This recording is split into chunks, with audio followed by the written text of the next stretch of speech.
Just a second, we are preparing to broadcast. It's processing my request.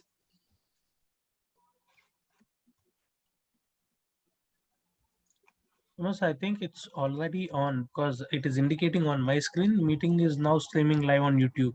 Yes, For me.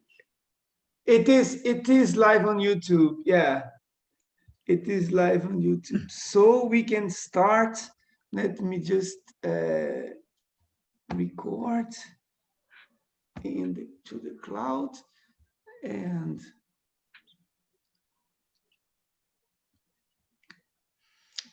so we start now. Let me introduce you first to Gerald Postema, Emeritus Professor of University of North Carolina, who will be talking today. Emílio Peluso Nedermeyer from the Federal University of Minas Gerais, he will be chairing today. My name is Thomas Bustamante. I will be giving a comment on Gerald. I'm from also the Federal University of Minas Gerais. Just this seminar series is an event of the Graduate School of the Federal University of Minas Gerais in association with the Federal University of Pará, the Federal University of Paraná, and the University of São Paulo and the Pontifical Catholic University of Minas Gerais. Emilio, now I just pass the word to you, and we can just get started. Thank you very much for coming, and we start now. Okay, thank you, Thomas. Thank you, everyone, for being here, for being with us to hear Professor Gerald Postema. Maybe this is not necessary, but I think that we could do just a brief introduction of our Professor Gerald Postema. He is a Professor Emeritus of the University of North Carolina, as Thomas just said. He was given an honorary doctorate by the University of Athens in Greece. He served in 2013 2014 as Arthur Goodhart Distinguished Visiting Professor of Legal Science and Fellow of Corpus Christi College at Cambridge University. He received the George Johnson Prize for Distinguished Achievement in the Art and Humanities of the University of North Carolina at Chapel Hill in 2012. He is also a former Guggenheim Fellow, Rockefeller Fellow, Medellin Fellow, Fellow of the Netherlands Institute for Advanced Studies, and Visiting Fellow at the European University Institute. Professor Postema is the author of several and important books and articles. For instance, he co-edited the Cambridge Studies in Philosophy and Law and law for the Cambridge University Press. He has published Utility, Publicity, and the Law, Bentham's Moral and Legal Philosophy in 2019. On the law of nature, reason, and the common law, selected jurisprudence writings of Sir Matthew Hale, and several other books. On December 2020, this year, Professors Thomas Bustamante and Thiago Deca from our university here, the University of Minas Gerais, will publish through hard publishing the philosophy of law as an integral part of philosophy, essays on jurisprudence of Gerald Postema. So there are plenty of qualities that we could designate here, but I think that the most important is to hear Professor Postema on an important paper on the situation that several countries are confronting now in the world. We have people here from Poland, we have people here from Hungary, from India, as also from Brazil and the US, which are countries that several of you know are at least facing situations of, we could say, a kind of democratic decay. So Professor Postema will talk about the necessity and fragility of constitutional norms confronting these same situations. So Professor Postema, thank you again for joining us, and you have the floor, maybe. Yeah. Very good. The screen, thank you, Emilio, and thank you, Thomas. I'm really grateful to Thomas for establishing our connection and greatly enriching it. I've been benefited greatly by it, and I'm grateful to him for hosting me back in now almost 3 years ago, isn't it, Thomas, in Curitiba, and Yeah, and now 2017, again yeah. today. I'm pleased to do this and hope it's just compensation, or at least on the way to just compensation for all your efforts in my behalf. So let me begin. There is a deep worry about the erosion and even the demise of democracy and the rule of law around the world. This worry is justified. Norms that give life to democratic institutions are openly, defiantly violated, with disastrous results for domestic and foreign policy and for democratic institutions themselves. Many commentators argue that talk of norms or conventions directs attention away from the core problem. They say the core problem is a challenge to fundamental principles of democracy and the rule of law. The challenge in the United States is as serious as I've seen in my lifetime. However, I think it's a mistake to dismiss talk about norms in this connection.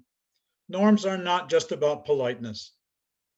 Concern about the sabotage of executive and legislative norms, for example, should be at the very heart of our worry about the viability of democracy. And my aim here is to explain why. I will argue that norms are necessary to the functioning and integrity of constitutional democracies, but also that although they give strength to democratic institutions, they're fragile in ways that we must appreciate. Let me begin by just saying a few words about democracy. We must recover an appreciation of the nature and moral demandingness of democracy, I think. We can mention here several features that require attention. First, democracy is a species of what Aristotle called constitutions, politeia. The democratic politeia defines a mode of governance, a set of institutions by which power is constituted, exercised, and constrained. But also, the democratic politeia is a kind of polity, an order of the public part of the community, and a political culture, an ethos, if you will, widely practiced by its members. These two dimensions of democracy are intricately interwoven. Second, democratic institutions rightfully claim our allegiance only when they speak for and seek to carry out the demands of deeper principles of political morality. In my view, democracy is a political order in which citizens relate to each other as equals. Democracy is the mode of governance for citizens who seek a just community that they can share with other citizens, who also acknowledge the inescapable fact that in their polity, there is a diversity of perspectives on matters of social justice and the public good. The principle of equality demands a public politeia in which the citizens' diverse perspectives can be uttered, heard, respected, and incorporated in some meaningful way into the structure of their polity. Democracy, so understood, is not a sullen concession to political weakness, but it's a willing and morally compelling practice and process by which those who are committed to competing perspectives on justice and its realization combine their efforts to achieve a workable and justice-oriented public world in which they can participate on the basis of mutual respect. Third, governing power is exercised democratically when it's deliberate and deliberative. And so it must be exercised through law and subject to law's rule. That is, democracy depends on the rule of law. The rule of law is the infrastructure of democracy. and by the rule of law here, I mean that which provides protection and recourse against the arbitrary exercise of power. Democracy requires that officials exercise power only through the law, and that elected officials be held accountable to the law and to norms of democracy. Mechanisms for holding officials accountable to the law and to democratic ideals and practices that give the mechanisms tensile strength are vital to democratic structures of government. These mechanisms of accountability structure what I call horizontal accountability, that is, mutually constraining institutions within the structure of government, and vertical accountability, arrangements which make the democratic polity, by which the democratic polity constrains the day-to-day exercise of power by public officials. Now let me say something about constitutional norms. Formal constitutions seek to define, structure, vest, and temper political power. But formal and constitutional institutions can't function properly unless they're enmeshed in a robust ethos of accountability holding. This ethos is a complex combination of commitments and conventions, of informal norms and practices to which responsible participants hold themselves and hold others accountable. Scholars say, you've got the reference, I left it out here.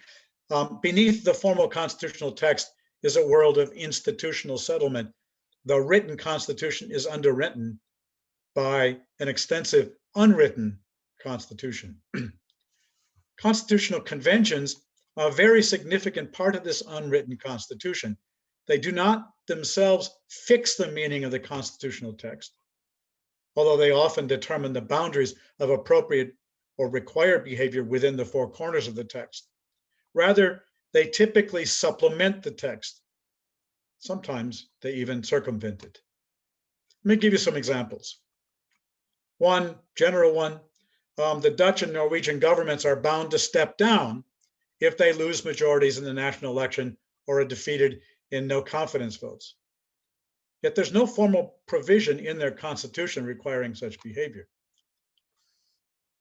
Coming closer to home for me, the executive branch of the American government is governed by strong conventions, for example, prohibiting the president from interfering in the regular operations of the Department of Justice, that is, in the activity of law enforcement, and in the Central Intelligence Agency, our international or foreign intelligence gathering institution. Conventions, for example, protecting the independence of key administrative agencies. The independence, for example, of the Federal Reserve or the Security and Exchange Commission. Administrative is secured by protection of tenure of key officers who are only dismissible for cause. Or norms that prohibit presidential self-dealing and require that the president to put his or her assets in a blind trust. The legislative branch is governed by a variety of specific norms, the aim of which seems to foster and underwrite a spirit of mutual tolerance and forbearance among elected officials in the legislative branch. These are not to be found in the text of the Constitution, or at least for the most part, not in case law interpreting it. Nevertheless, they're widely regarded as binding. This informal network of norms and practices is essential to the proper functioning of the government and its branches. Neil Siegel says, law is not enough. When the relationship between formal and informal institutions is broadly functional, constitutional conventions and informal norms turn parchment into promise and promise into practice. Constitutional and interbranch conventions fill in gaps. They render the indeterminate, often abstract and constitutional text more determinate.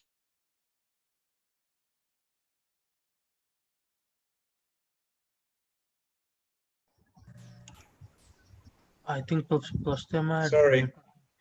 Am I now speaking? Yes, Hello? Professor. Okay, so from now on, we do not admit anyone more in the room. Okay, so there's people coming in, just messing up the talk. We will, okay. So we are broadcasting on YouTube. So if you want to watch, just go to YouTube. Nobody's admitted more in the room. Sorry about this, Jerry. I shouldn't have made the link public. Thank you. No, that's fine. Let me think of where I've gotten to. Let me start here. Yeah. The informal network of norms and practices is essential to the proper functioning of government and its branches. Neil Siegel says law is not enough. When the relationship between formal and informal institutions is broadly functional, it's not necessarily so. When it's broadly functional, constitutional conventions and informal norms turn parchment and promise into practice. Constitutional and intra-branch conventions fill constitutional gaps in the constitutional law. They render the indeterminate and often abstract constitutional text more determinate. They define, direct, and limit official discretion that the Constitution itself grants or leaves unspecified. Conventions limit the exercise of powers formally granted to various branches of government, powers which, if they were exercised to their lawful extreme, would bring the government to its knees. When they serve a democratic constitution, conventions work to realize democratic values over the medium and long term.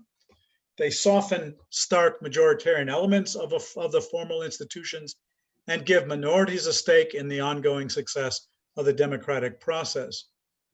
In circumstances of intense competition and conflict, where the stakes often are very high, they give structure to practices of mutual recognition and make trust and trustworthiness visible. In the service of the rule of law, they provide mechanisms for tempering the exercise of power and holding accountable those who exercise that power. The rule of law, as I said, promises protection and recourse against the arbitrary exercise of power. Conventions provide an essential resource for such recourse and protection. These constitutional norms and formal norms of the Constitution are interdependent in important ways. Informal constitutional norms operate in the environment of and take their focus and meaning from the network of formal constitutional institutions, principles, and values that they serve. Formal constitutions depend on the thick networks of informal conventions for effective functioning. Let me say a little bit more about the nature of constitutional norms and conventions. Conventions are informal practiced norms of a community. Members of that community are engaged in extensive and robust modes of interaction.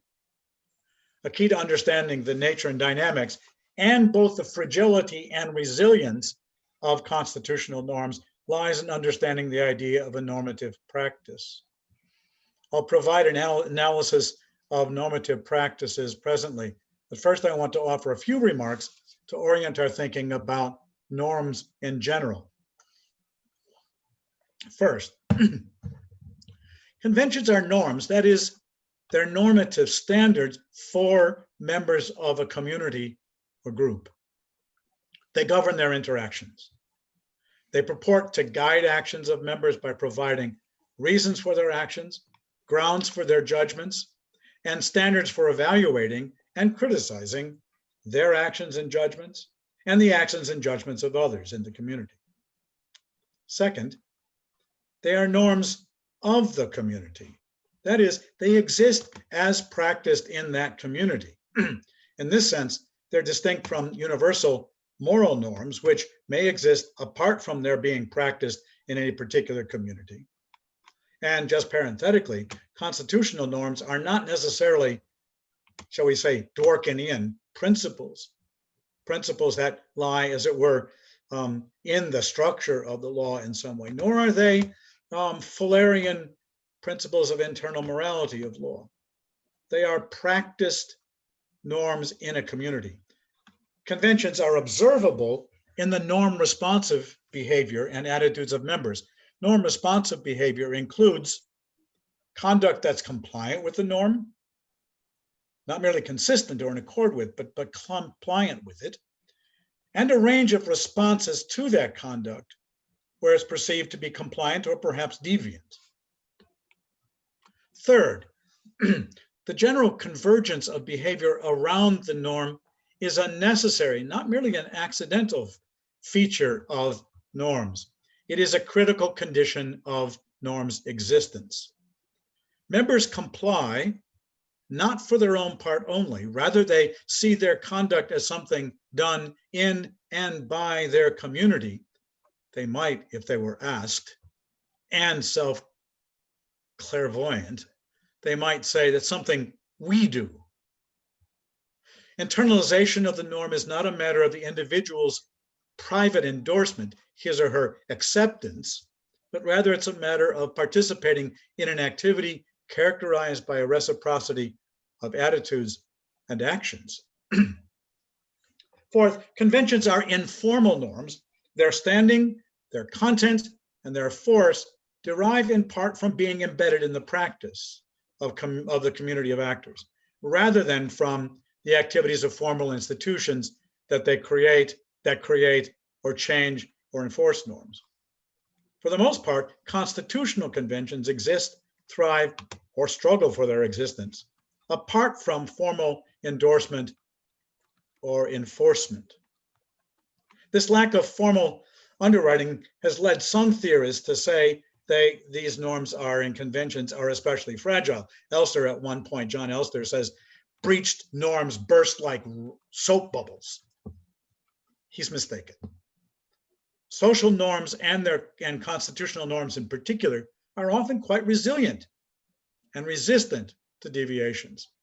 Their existence, like their content and force, depend not merely on compliance, but also, and really crucially, on the responses of the norm community to these deviations and compliance. Fifth, the natural habitat of conventions is a social context characterized by dense and meaningful webs of interaction amongst the members of the community. Their actions and expectations, and thus their deliberations, are interdependent in significant ways.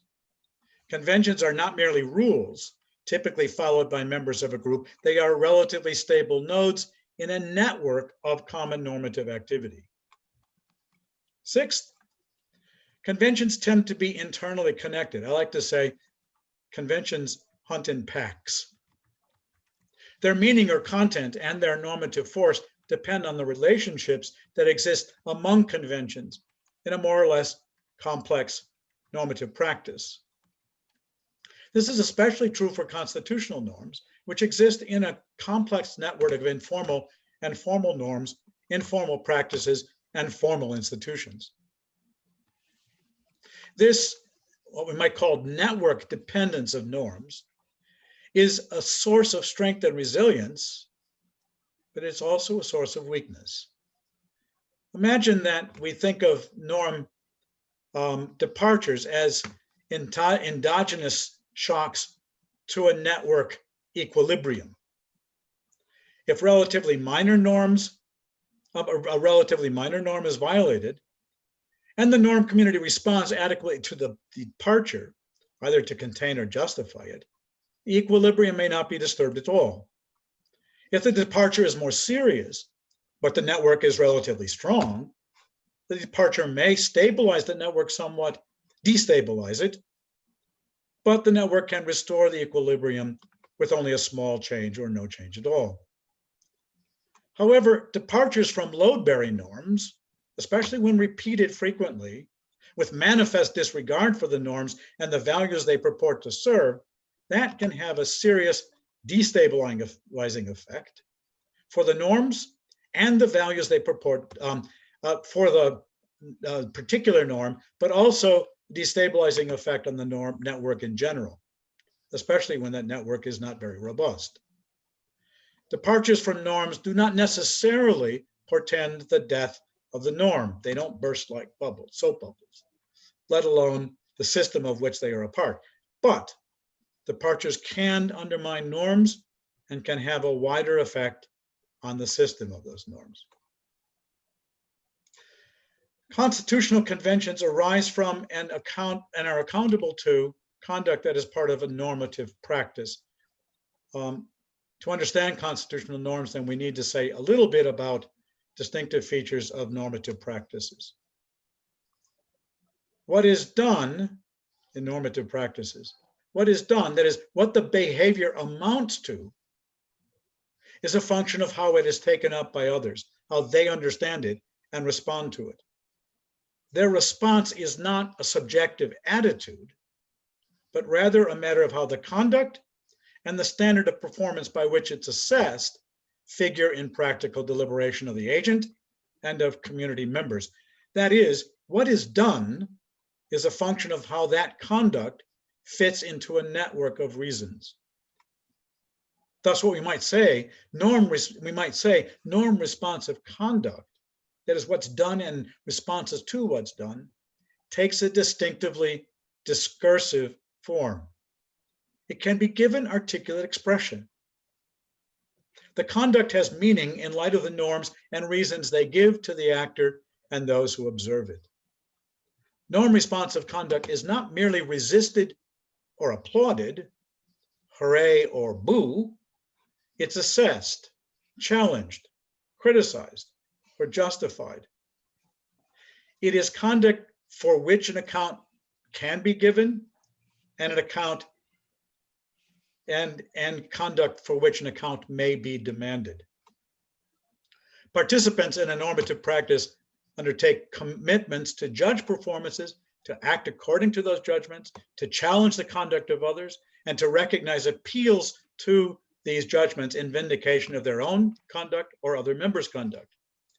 These commitments involve taking responsibility for their own actions and judgments and recognizing the standing of others to hold them to this responsibility. Thus, the key to understanding the conditions of existence, the content, and the normative force of conventions lies in recognizing the role they play in networks of practical deliberation and accountability. Now, conventions claim normative force. That is, they claim to offer agents reasons for action. They not only identify eligible conduct, they mark it as to be done. Now, sound conventions may be arbitrary in the limited sense that they are path dependent and could have been otherwise, but they are not pointless by that fact alone. Their normative force depends on, I think, a trio of factors. One, the extent of compliance with the norm in the practice community. Two, the values they purport to serve. And three, the effectiveness of that service. Thus, constitutional norms, even if they are suboptimal, will have normative force if they adequately serve compelling democratic or rule of law values. However, the normative force of a convention may be weakened or even lost if it fails to serve its underlying value or does so really ineffectively, or the value it purports to serve cannot be reasonably sustained. It's not a proper value. Conventions can be morally bad, morally unsustainable. Of course, they still might be practiced in the community, but their claim to normative force is empty. Conventions may also be, and as we noticed, and acknowledged to be suboptimal, such that other conceivable norms might better serve these values if they were established. But conventions have the distinct virtue of, if you will, existence, of practiced existence. Conduct, deliberation, and accountability are oriented by and to them. They may remain in place and still have normative force if they, albeit suboptimally, serve important values. And no better arrangement is likely to secure enough conviction and compliance to do the work of serving that value. This does not preclude consideration of reforming the conventions, but where the values to be served are compelling, successful reform must get the community to coalesce around a new or revised norm. One further point. The mutuality characteristic of normative practices includes expectations about the conduct of others. That conduct must be in some sense mutual. But it also involves taking responsibility for others' conduct as well as for one's own. That is,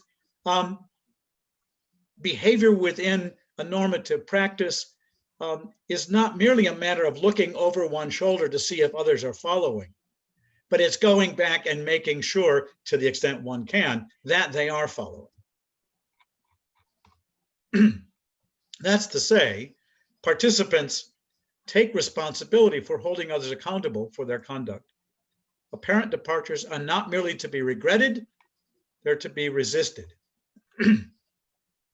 From this short survey of norms, we can conclude the following.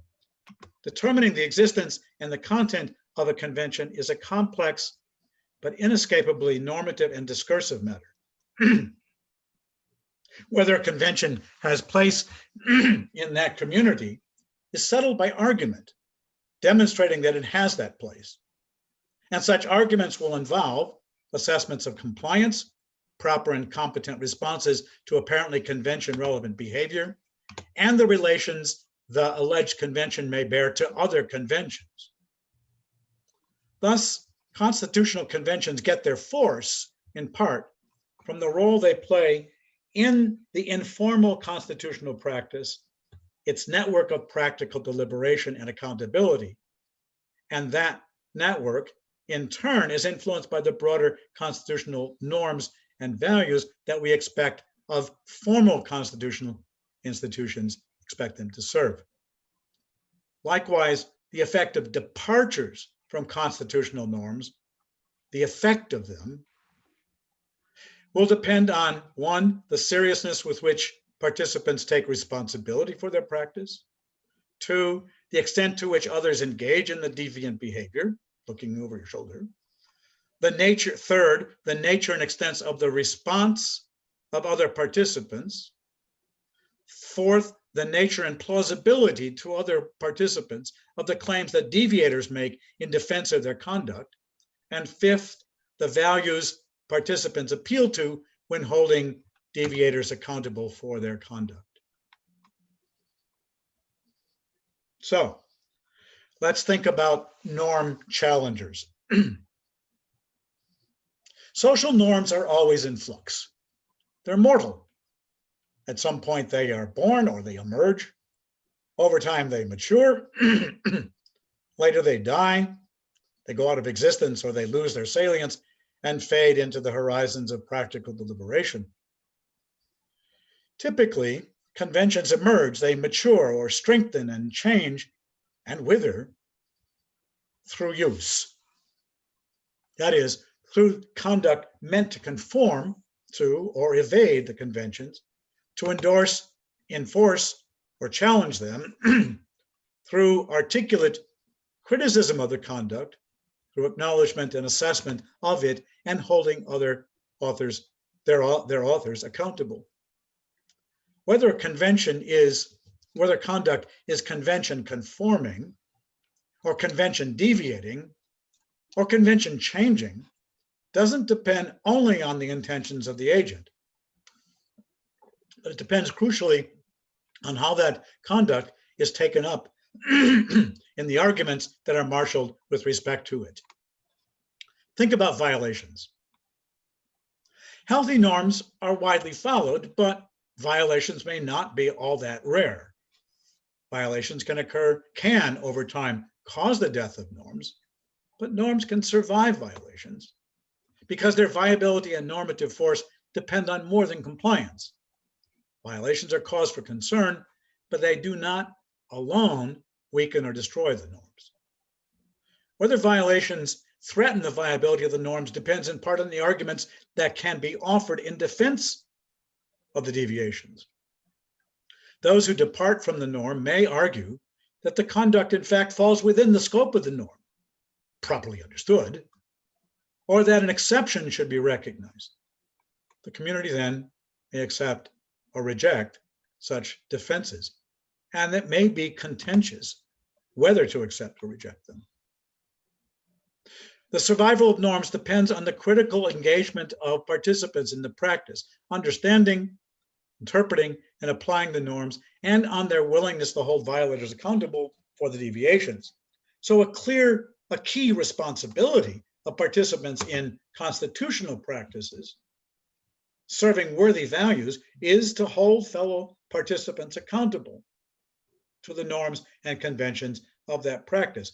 A fundamental demand of practices committed to democracy and the rule of law, then, is the mutual responsibility to hold those who entrusted with political power accountable to formal and informal norms and conventions of the practice. Now let me just talk about what we'll call deliberate violations. Some deliberate violations are deviations are deliberate and even defiant. They provide rather further and more serious challenges to norm defenders. We can usually distinguish three types of such deliberate deviators from established norms: norm infringers, norm entrepreneurs, and norm saboteurs. Norm infringers depart from the norm, but they don't intend to challenge the norm. Norm entrepreneurs challenge the norm, but in hopes of reforming it. And norm saboteurs either seek to deal a death blow to the norm or simply indifferent to its continued existence. Let's look at norm infringers first. They're mindful that conduct violates a norm, but they seek to justify their deviation by appeal to other weightier principles or values that in the circumstances override, they say, compliance with the norms. Such norms rarely, since norms rarely command unconditional adherence, the behavior of norm infringers is not likely fundamentally to threaten the violated norm if the norm community generally accepts the justification, though it may change the community's understanding of its normative force. Norm entrepreneurs. Norms are rarely created, but some actors may depart from a given norm in the hope of replacing it with a better model. Consequences of such departures depend on the responsible discursive uptake by other members of the norm community. Deviant behavior cannot itself unravel the convention, let alone usher in a replacement. Everything depends on the activity or inactivity subsequently of other members of the community. The conduct of norm entrepreneurs poses a set of complex challenges to responsible members of the norm community, especially one of a democratic polity.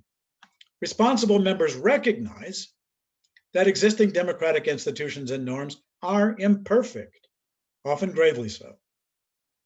So they are not in principle opposed to reform and improvement of those institutions. However, it is difficult to determine in real time when changes amount to welcome reform of imperfect practices. Moreover, not every change that appears to be an improvement moves the practice towards the ideal. Neither does every apparent movement away actually cause a weakening of the practice. Yet, fidelity to democratic institutions and values, faithful participation in the democratic practices involves critical engagement, not uncritical submission or merely reflexive sanctioning of perceived violations. Existing norms often fall short of effectively realizing democratic values. Members of the community committed to faithful participation in democratic processes may reasonably see public challenges as creating opportunities for renegotiating imperfect constitutional norms. Fidelity, then, to democracy and the rule of law demands a subtle understanding of democratic practice, subtle understanding of the values of democracy and the rule of law, and of effective means of serving them both.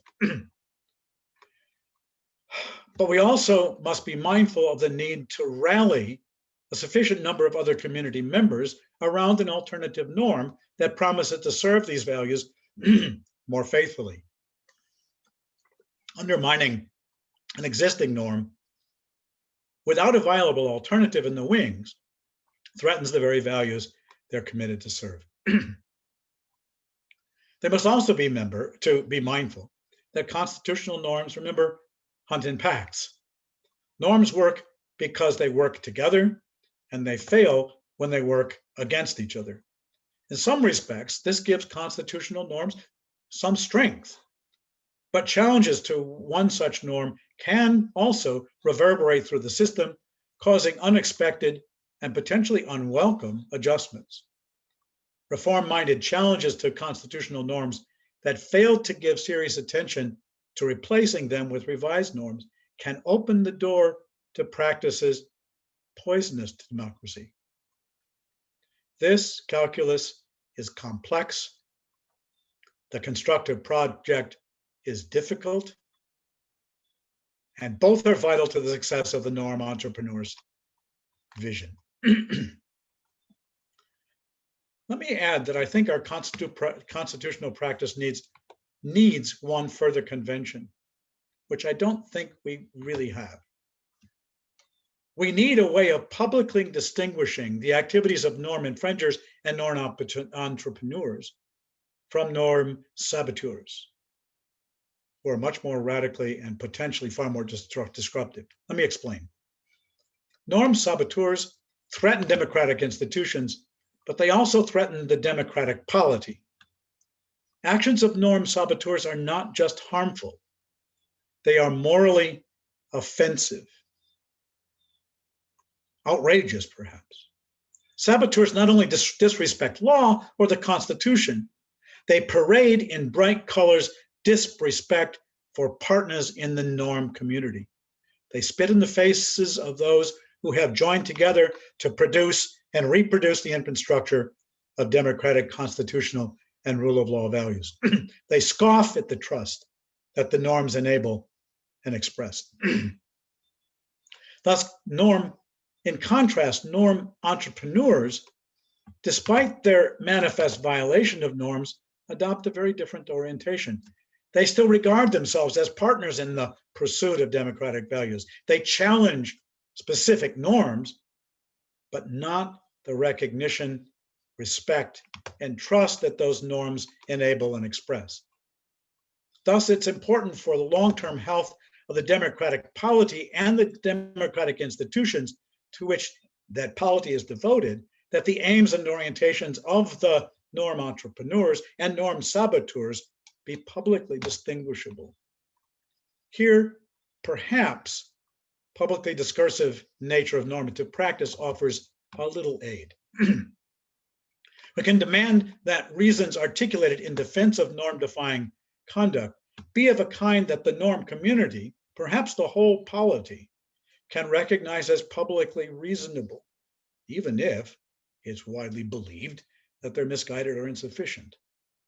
We also need something to enable the public to resist the judgment, easy to come to sometimes, that the defenses that are offered are merely a matter of pretext.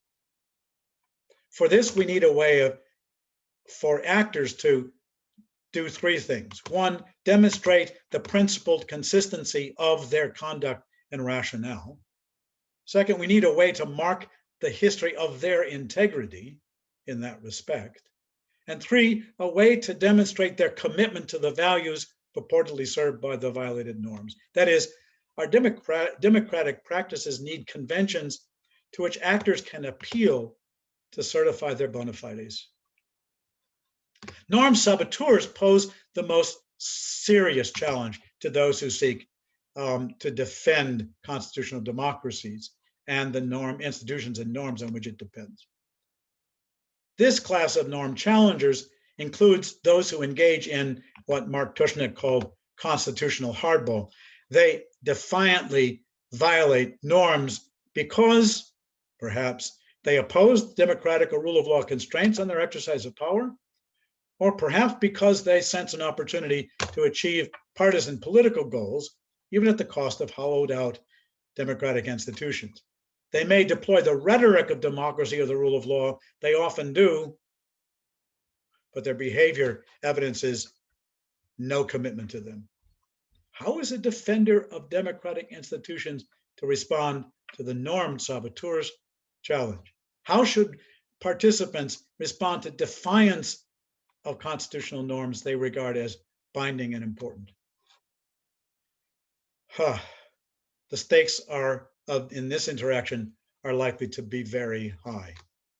Because, after all, constitutional norms shape democratic processes, and these democratic processes determine important policies. Also, very often the norms that constrain political activity in the name of democratic values are themselves under fire, contested. And also, the possibility of a losing party returning to fight the next round may itself be in doubt.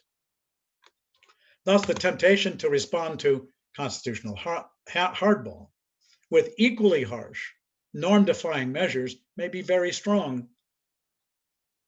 Recall, constitutional norms are effective and binding only if participants can reasonably expect a degree of mutual compliance. It is likely, then, that taking the high road will not be a compelling tactic. In their private lives, individuals would wish not to be, as David Hume put it, cullies of their own integrity. Even more so, in the public domain, playing by the rules will look like unilateral disarmament. It's the response of a sucker. However, playing hardball is to play the norm saboteurs game. It's a game that democracy defenders are not likely to be very skilled at. What is more, it's likely to hasten the saboteur's objective, because the likely outcome is not a revitalized democracy, but a weakened democracy on life support. I know of no algorithm to guide this decision, but maybe give you some considerations to shape deliberation of participants in the democratic practice. First, our guiding star must be fidelity to underlying democratic and rule of law values. Committed to the role of democracy in constituting and nurturing a community of equals. This requires resisting short-term partisan gains when they threaten to weaken democratic institutions. Tit-for-tat hardball responses may, in some cases, increase the cost to opponents of those constitutional norms, if they're great enough, and so encourage their future compliance. But retaliation risks further erosion of democratic norms and can weaken public trust in the willingness of governmental institutions and officials to live up to democratic and rule of law values. Second, embattled opponents must be mindful of the interdependence of constitutional norms. The most effective democracy sustaining response to opposition hardball may be to work to strengthen supporting norms that are not explicitly under attack, or seek to engage opponents in incremental trust-building measures, and wherever possible, engage the wider public in these efforts. However, we must acknowledge that certain broad features of the polity can undermine the effectiveness and maybe even the point of critical engagement in democratic processes.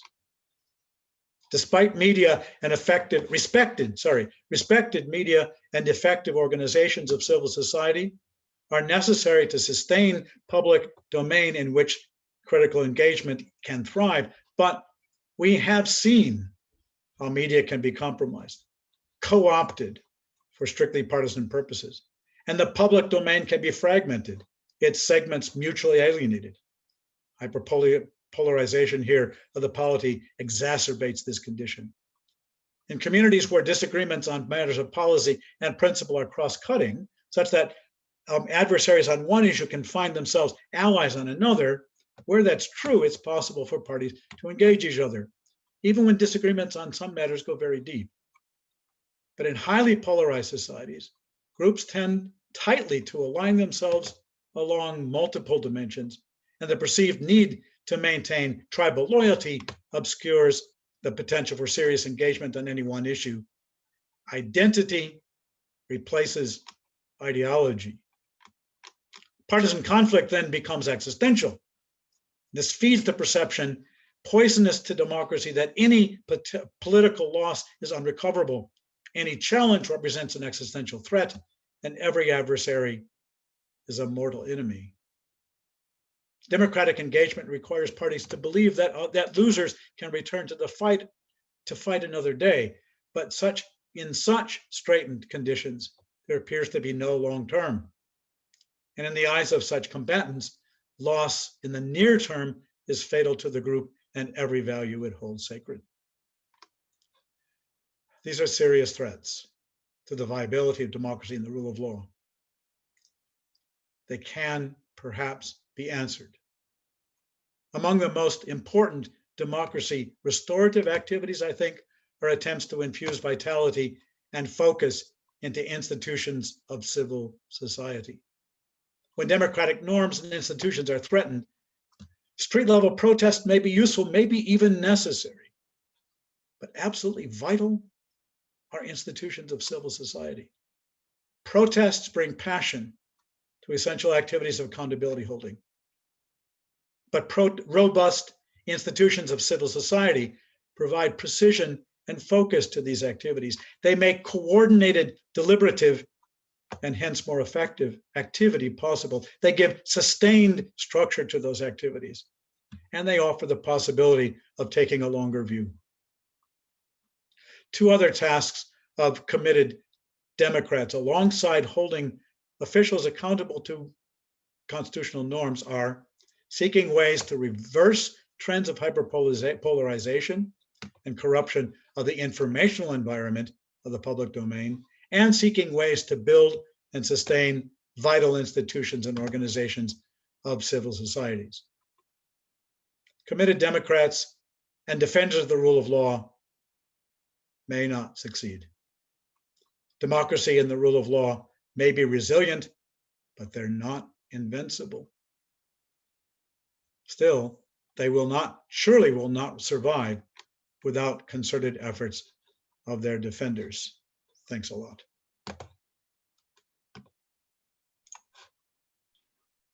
Thank you so much, Professor Postema, for such a enlightening talk. It was very interesting. Thank you so much again. So we'll now have some comments by Professor Thomas Bustamante. And then right after that, the participants in this talk can make some questions for Professor Postema. You just need to raise your hand using the Zoom app, and then the Zoom will establish the order of the questions. So let's hear Professor Bustamante, and then we'll start with the debate. Thank you again, Professor Postema. Thank you very much, Emilio. I just congratulate Gerald for the fantastic lecture, and I already had read the paper, which is also absolutely fantastic too. I wrote a short comment. I have two short questions, which I will ask only in the discussion time, if there is time, because I would rather just present the comment, which is very short. I promise to take less than 15 minutes. It's just 5 pages long. So I will just start reading it. I will project the screen. I had to lock the room, so we are no longer receiving people in because some people just broke conventional norms and started to disrupt the room. That's their method, Jerry, as you described very well in the paper. To talk about democracy has some risks. It's kind of a risky business today. So I will just start reading my short presentation. Here it goes. Okay, I hope you can see it. So Postema on constitutional norms that need not be written. A short comment. I just start quoting here. Law's empire is defined by attitude, not territory or power or process. I just added this working quote later, and my paper was 5 pages, began to have 6 because of this quote, but it will not change much. Okay. Many constitutional law scholars worry about the difficulty to ground implicit norms, or prefer to treat them as something beyond the law. That is something that we reach for when our legal armory of arguments runs out, and we are forced to appeal to moral, ethical, or conventional norms that fall short of the set of rules that we identify when we apply our shared criteria of identity of a legal system. Much effort is undertaken to show that sometimes law is not enough, to put it in the terms of an argument recently put forward by an influential constitutional scholar. Yet Professor Postema's paper on constitutional norms seems to turn this argument on its head. Sometimes we can do without explicit norms. Sometimes, in fact, implicit commitments in our practice are enough for establishing law. There are norms, including perhaps some of the most important norms of constitutional law, that seem to be embedded in the very core of the idea of legality, although they may remain implicit because they are inferentially postulated either by the practice of engaging on legal argument or by some systemic feature of the network of reasons for actions that is embedded in the structure of a legal system.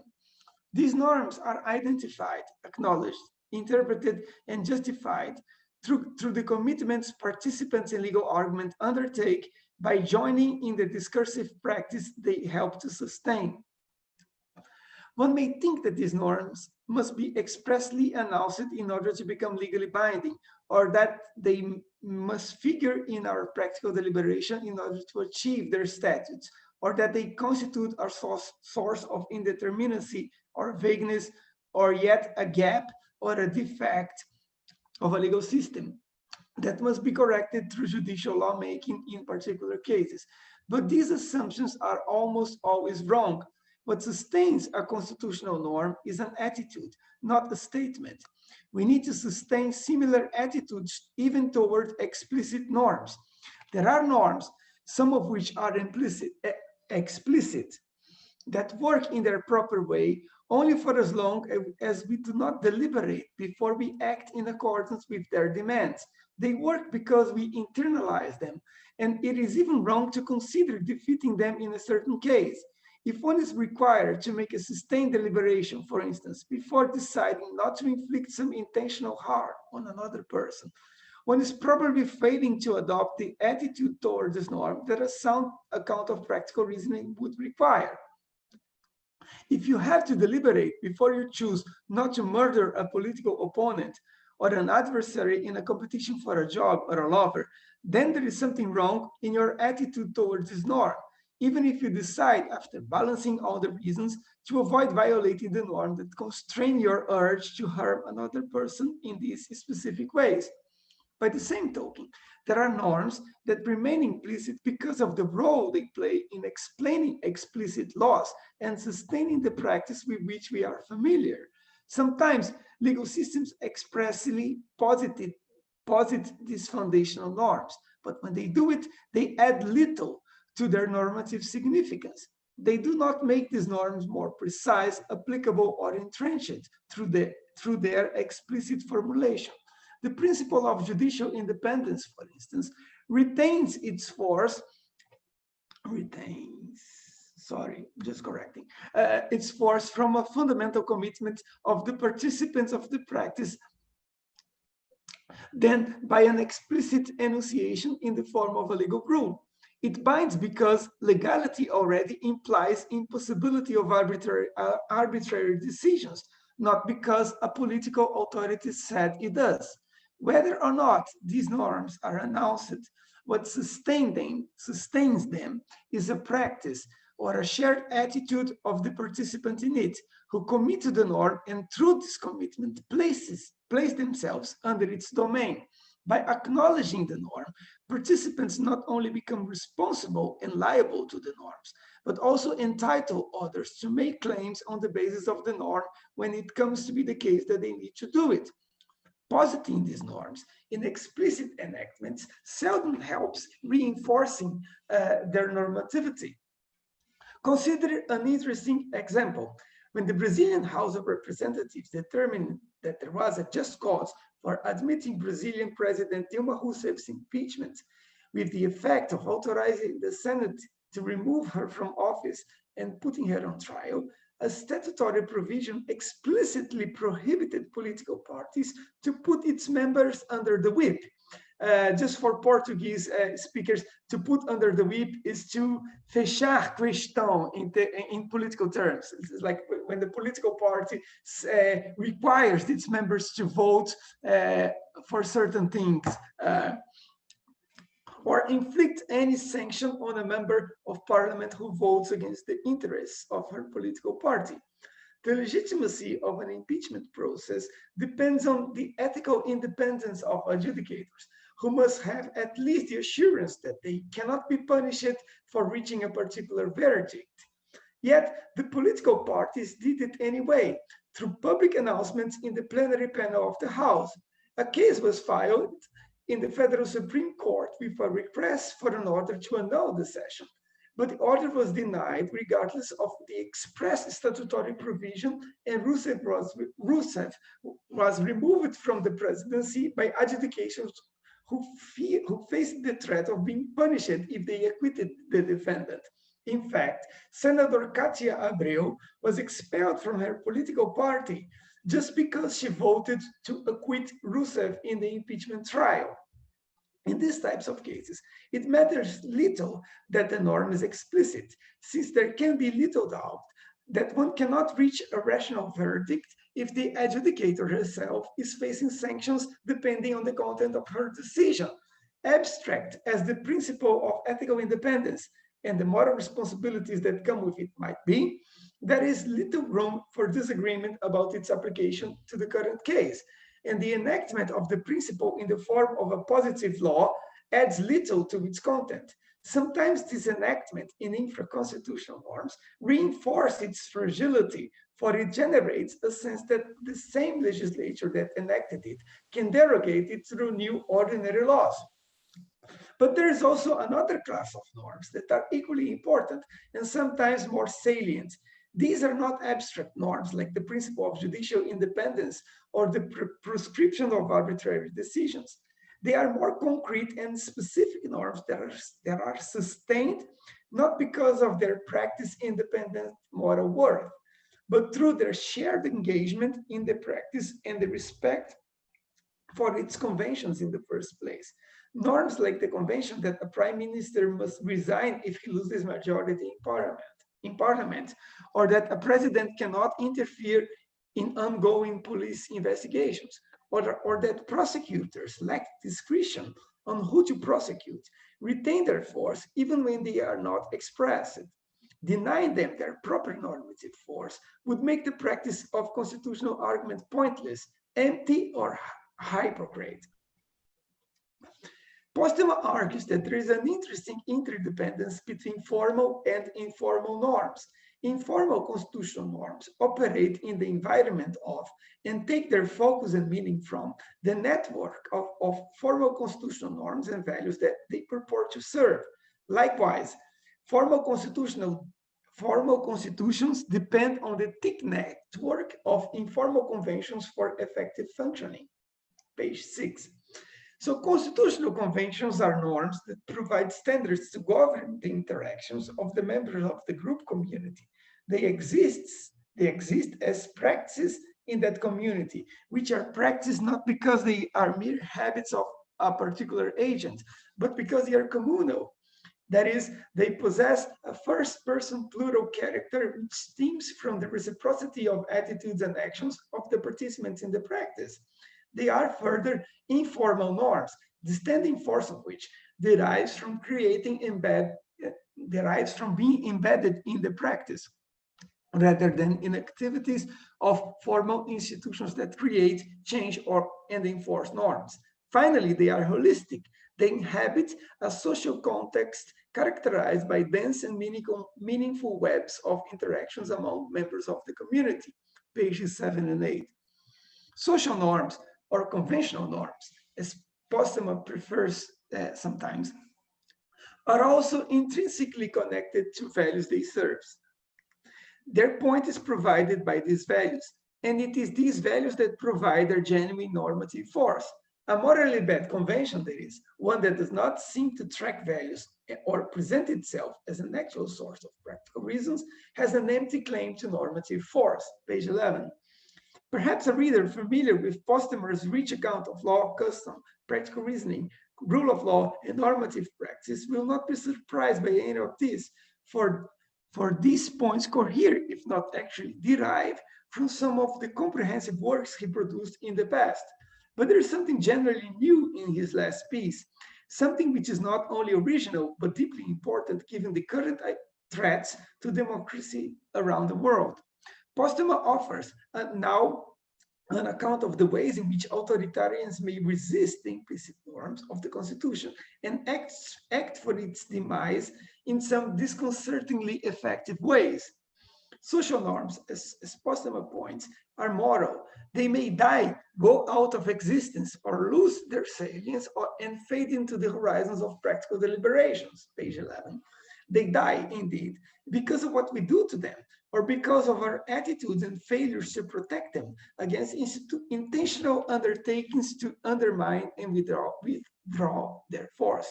The point is not merely that violations bring the death to norms. It is that norms depend also, in an important measure, on the critical engagement of participants in the practice in compliance. Page 12. A norm dies out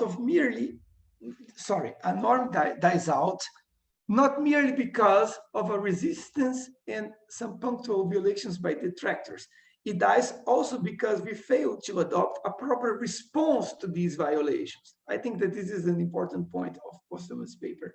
On Postema's account, a crucial point is that participants of discursive political practice are, in virtue of their membership, entitled to hold each other accountable to the law. This is where democracy meets the rule of law. If the law is to rule, it must do it without hierarchies. No one is unaccountable and everyone can hold others accountable to the law. There's no room for hierarchy relations within the context of a general practice of abiding to the rule of law. The rule of law requires a general practice of uptaking and enforcing the implicit norms of a constitution. The key responsibility of participants in practice serving worthy values is to hold fellow participants accountable to the norms and conventions of the practice, page 12. We must distinguish, therefore, three different classes of norm violators and three different responses, which lead to different threats to democracy and the rule of law, and to different expectations with regards to the appropriate responses to illegality. Postema calls these violators norm infringers, norm entrepreneurs, and norm saboteurs. Norm infringers depart from the norm, but they do not intentionally change it. Norm entrepreneurs challenge the norm in hopes of reforming it. Norm saboteurs either seek to deal a death blow to the norm or are indifferent to its continued existence, page 12. Consider the case of norm entrepreneurs. Through their persistent objection to specific norms, entrepreneurs intend to generate a new custom. By disavowing a norm, they purport to institute new law within some acceptable margins. They seek to replace it with a better norm through a principle that can be stated as the opposite of the traditional maxim, ex injuria non jus auditur. For entrepreneurs, the contrary can be true, ex injuria jus auditur. In other words, although the violation itself will not change the conventional use, it can initiate a process of change. Through their challenge to established norms, entrepreneurs attempt to change the understanding of the commitments of participants and the entitlements one can extract from such practice. This is not what saboteurs do. Normative saboteurs rarely challenge a single norm. They challenge the law as a system because they challenge the inferential relations between multiple norms, between multiple parts of the system. As Postema explains, constitutional norms hunt in packs. In other words, norms work because they work together and fail because they work against each other, page 14. One way to undermine the rationality of a system is to disavow norms that are materially inferred from others, which one cannot consistently retain while disavowing the norms one explicitly undertook an effort to disavow. A norm saboteur is different from a norm entrepreneur because the former support democratic institutions, albeit perhaps reformed in some way, while the latter seeks to demise of these institutions. We can put this matter in a language of Joseph Ra's jurisprudence. Law necessarily claims legitimate authority, even though sometimes it may fail to have it. It is important, however, that the law claims it. The fact that the law claims legitimacy implies that there is a limit to the ways in which it can fail to have it. To explicitly disavow this claim is to challenge the law in a way that undermines its rationality. It is a way of making it irrational to follow the law, with a view to depriving the law of its capacity to make a practical difference in one's life. In some of his recent work on constitutional law, Mark Tushnet has called the practice of norm saboteurs with the euphemism of constitutional hardball. According to Postema, hardball tactics involve deliberate violations of established norms of fair play for political advantage, page 15. I confess I never liked this expression. In games of football, soccer, or baseball, we call a performance a hardball when it can be said to be tough or disrespectful or discourteous or excessively competitive or perhaps lacking consideration for the duties of fair play, but without amounting to a direct violation of a rule. Although Postema condemns this kind of play, I think that his account of democracy and the rule of law entails consequences that go deeper than is stated in the conclusion pages of his paper. What makes a flawed impeachment, for instance, illegitimate, or an intervention of a president in the public university a violation of its autonomy, or a speech apparently protected by a clause of free speech, a hate speech, and so on, is not merely a failure to act with fair play. Politics require decency, loyalty, and respect for the rules of the democratic game. Implicit norms, including these conventional norms, are part of the system, albeit an implicit part. If such norms are inferentially connected to the explicit norms, perhaps this is my most important argument here. If they are inferentially connected to the explicit norms, and if the meaning of the explicit norms depends on our reliance on the implicit ones, then there must be little difference between violating any one of them. Norms, moral saboteurs are saboteurs because they commit to the destruction of the inner rationality of law. I think I meant norm saboteurs. Through their disavowal of implicit norms, they seek to make even the explicit norms pointless, because it is only with regards to these implicit parts that the express norms of the system can be coherently read. There should be little practical difference between infringing an implicit or an explicit norm, when such infringement is aimed at achieving aims that are in direct collision with the values of political equality and reciprocity, which are presupposed to be in play by anyone committed to democracy and the rule of law. One way to fail the constitutional system is to manipulate it to fail some conventional norms, when this failure is somehow connected to different and more serious violations. Postema is right that the failure rests on us, that is, on the people committed to democracy. We failed in times of normality when we failed to enforce these implicit norms. We failed in our attitudes towards them when authoritarians intended to destroy the ethos of legality and undermine the law by undermining its rationality. Recent political history should teach us a lesson. In his vote in Dilma Rousseff's impeachment trial, Mr. Bolsonaro, who was then a representative in the House of Representatives, began his vote by saying that Rousseff's political group has lost in 1964 and now in 2016 has lost once again.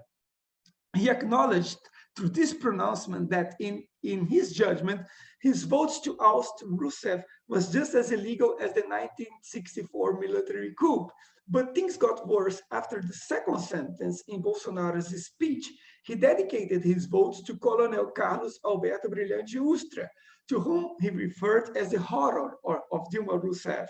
The reason of horror is that Ustra was present in the torture sessions to which Rousseff had been submitted for decades before. Rousseff was tortured under Ustra command.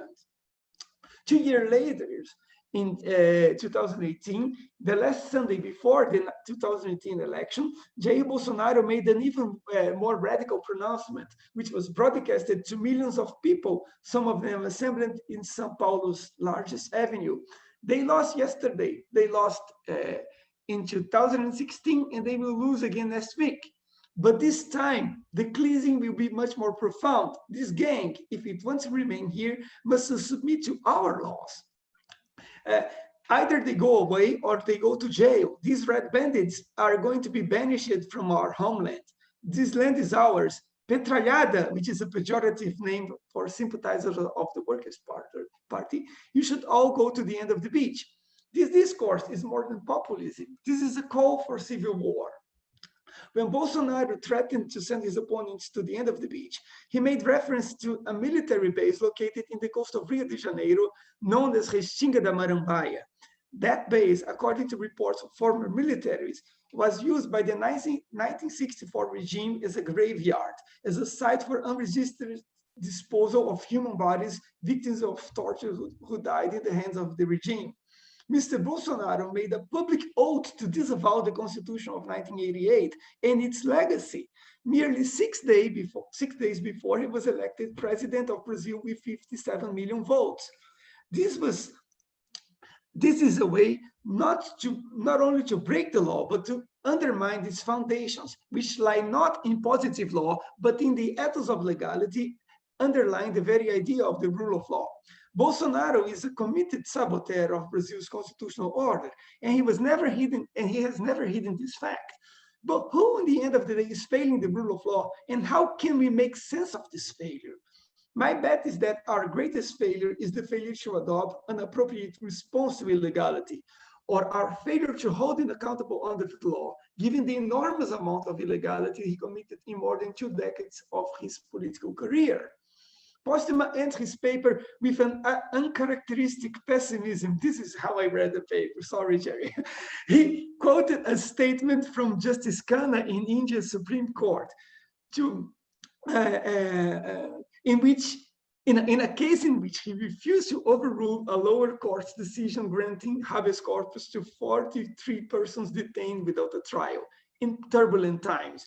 There can be, that's Khanna, indeed, no greater indication of decay in the rule of law than a docile bar, a subservient judiciary, and a society with choked or coarsened conscience.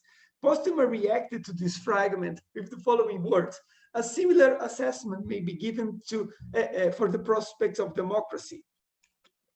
Thus, another important task of committed Democrats, alongside holding officials accountable to valuable constitutional norms, is seeking ways to reverse trends of hyperpolarization and corruption of the informational environment of the public domain. This task is not merely to defend or reform democratic institutions, but to revitalize the democratic polity.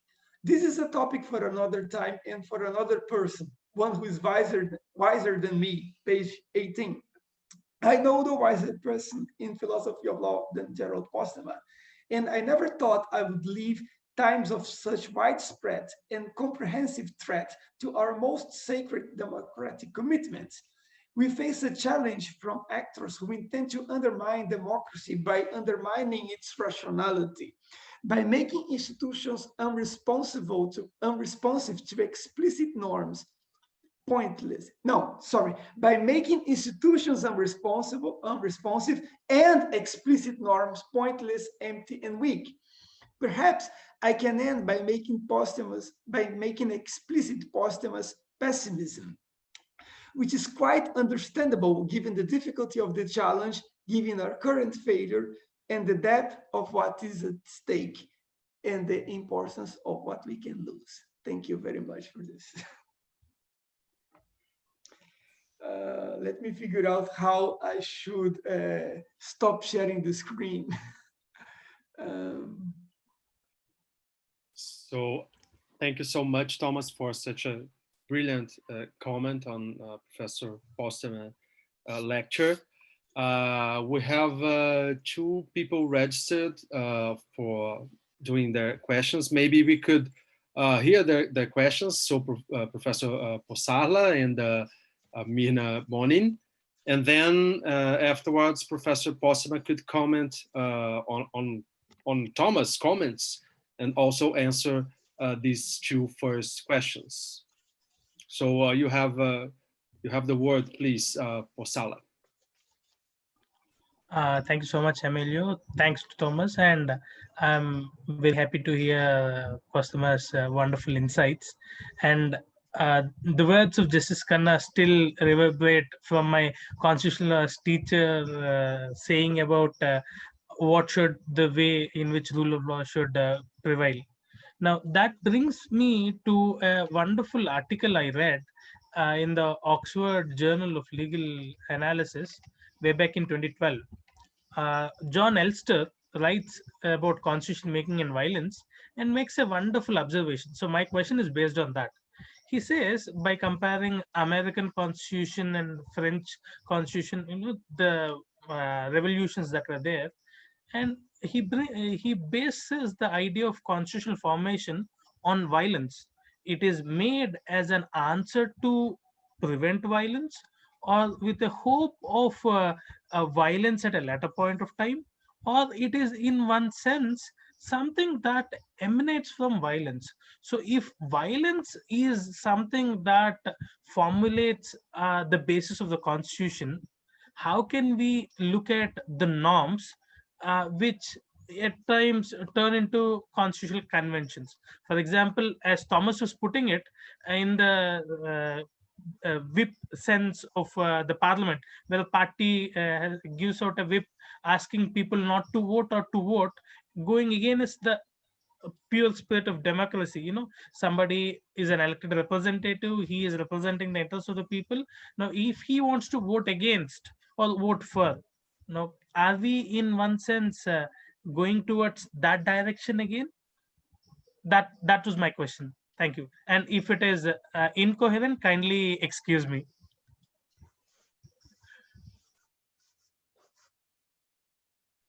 Oh, thank you so much, Posarla. Please, Mirna, and then Amin. Amin is also registered. Maybe you should collect his question, and then we'll have 3 questions for now in a row. Hi, my name is Emilio, Myrna Bonin. Just a second, Emilio. There are some people asking to make questions in the chat. Somehow the raise hand function is not working for everyone.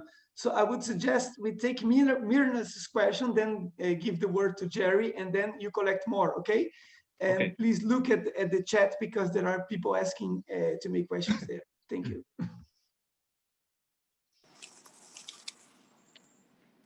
Hello? May I speak? Yes, of course, we hear you. Sorry about this, Mirna. It's okay. No, that's okay. Hi, Thomas. How are you? This is for Professor Postema. Professor, do you see the trend of the executive branch to disregard constitutional norms reversing if Biden is elected? Or is it a case of the trying to close the stable door after the horse has escaped?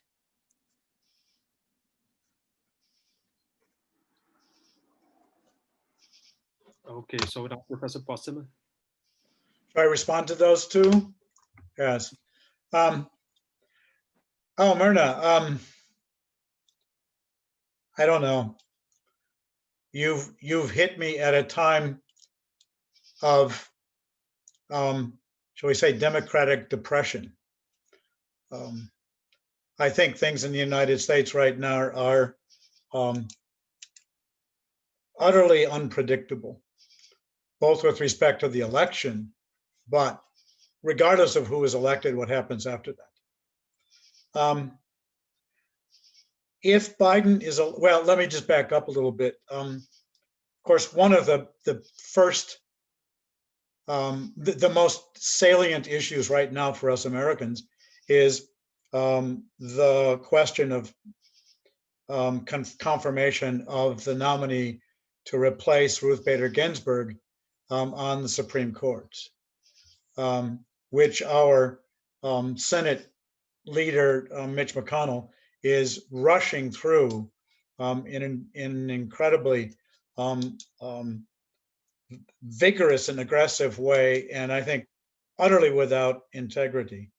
And the debate that has been going on is whether, when or if Biden is elected and there is a substantial majority in the Senate, if that's ever possible, whether the Democrats who are then in power should stack the court, add 2, 3, 4, however many. That's a more specific version of your question, and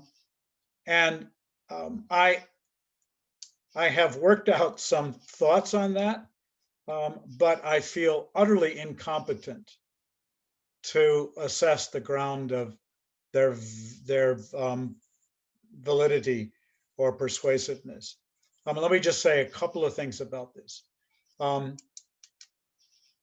It is true that what McConnell has been doing, not just now with respect to this appointment in the last few weeks, but with respect to all of the appointment nominees for during Obama's second term. He's doing things which are constitutionally, one could well argue, within the limits.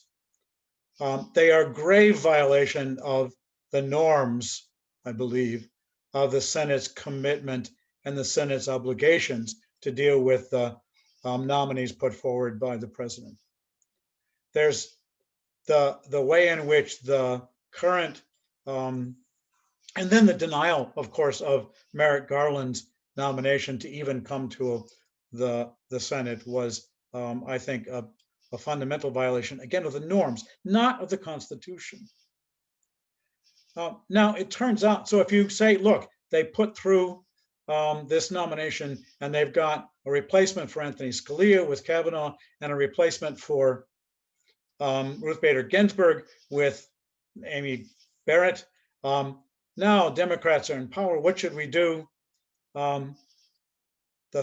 The answer from a number of quarters from the Democratic Party is stack the court. And that too is not unconstitutional. It goes, however, against a deep, long norm in the American history, most prominently established, but in play before then, by Franklin Roosevelt, when he was defeated in trying to stack the court. What should we do? What will they do? I think you asked a predictive question. I only have normative things in mind, and I don't know how to answer the normative ones. I can't answer the predictive one. I don't know how the Democratic Party is going to respond if and when they come into power.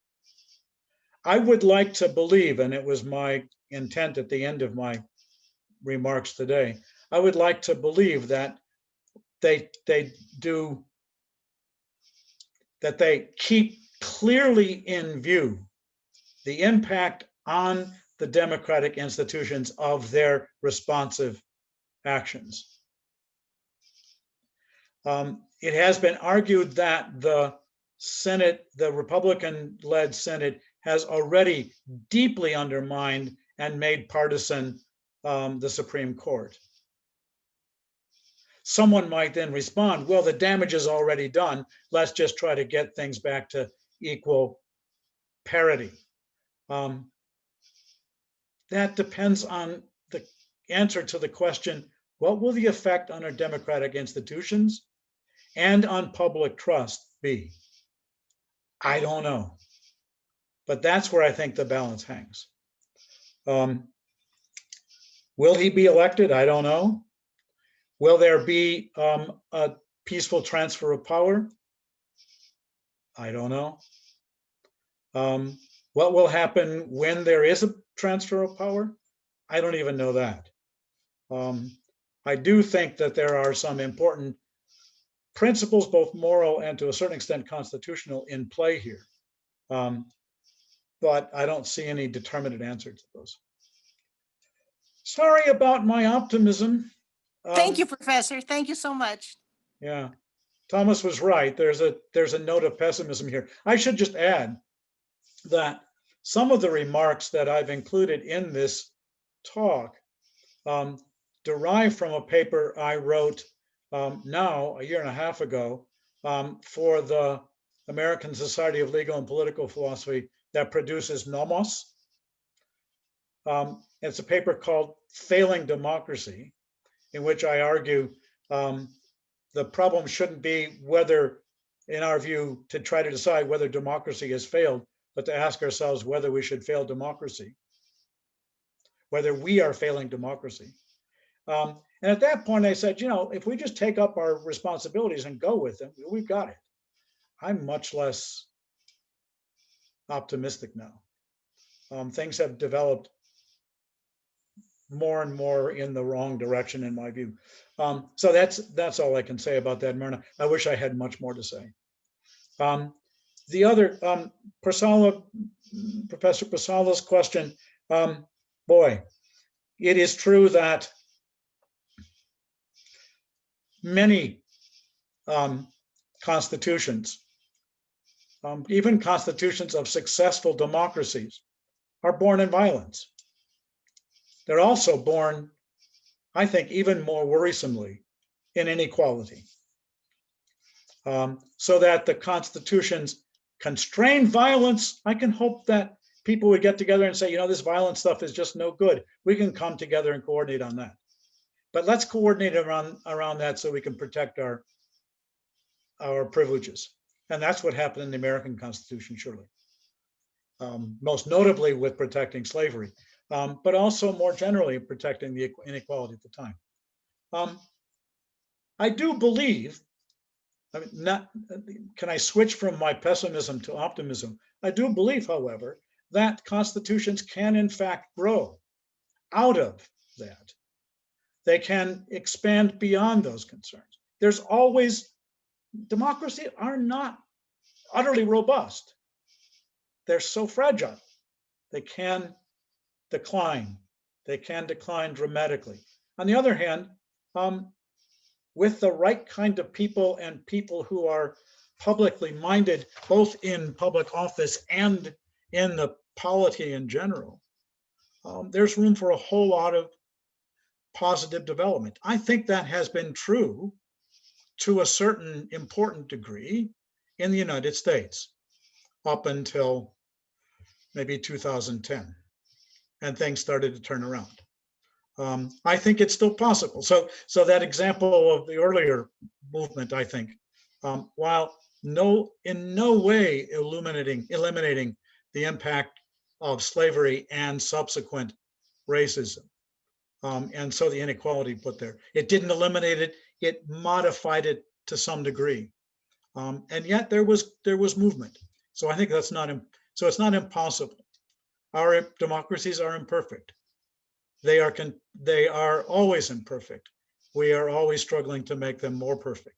Sometimes the conditions are so very bad that our struggles may be ineffective. We may be there. I don't know. By the way, My paper in Nomos called Failing Democracy is a response to Aziz Hooks from the University of Chicago Law School, his paper for that volume as well, in which he says almost exactly, makes the same kind of challenges that you have about being born in violence and I put it, in inequality. So if you're interested, you should look at his paper, and then I have a few responses to it. Thank you. Thank you so much again, Professor Postema. So we have some people that were making questions in the chat. And then I think that the best order will be Amin first, and then let me see it here, Radha, and Matthias. Kate Young also has made a question, but let's collect firstly the questions from those three colleagues. Amin, please. Thank you. Hello, Professor Postema. And if you remember me, I was your student in Cambridge, and it's a pleasure to be at one of your lectures again, thanks to Thomas and Emilio. A fascinating lecture. I'm convinced that the view you're defending is correct. Stop there, please. I want to ask you, what is, how do we respond to norm skeptics that challenge the norms? And a growing number of them are popping out in general jurisprudence circles who norms of democracy and these values of these practices is only value for the participants, but hey, I'm not a participant, I'm a tyrant, or I'm a meritocrat, or whatnot, right? So there's a big force growing even within the academy of norm skeptics. Is there a way that we could somehow convince them not to undermine the shared values that we uphold, or how do we navigate them, their challenges? Thank you. Thank you, Amin. Radha, please. Radha, you there still? Sorry, can you hear me now? Yep. Yeah, thank you. Thank you very much. Gerald, thank you for, first of all, for your wonderful insights on the subject. Absolutely. And Thomas, for your excellent commentary on it. I'd like to shift a bit, share something from the Canadian experience on this. And it seems to me that arguably conventions, well, in one sense, and probably a profound sense, are meant to restrain the enabling power of the law. And if we go with that, and we look at the Canadian experience in constitutional amendment, in fact, we got a Charter of Rights, we got a domestic amendment formula, and we secured patriation in 1981-82, when conventions became a real issue as to the role of the provinces together with the federal government in requesting an amendment from the UK Parliament to amend the to change the Constitution.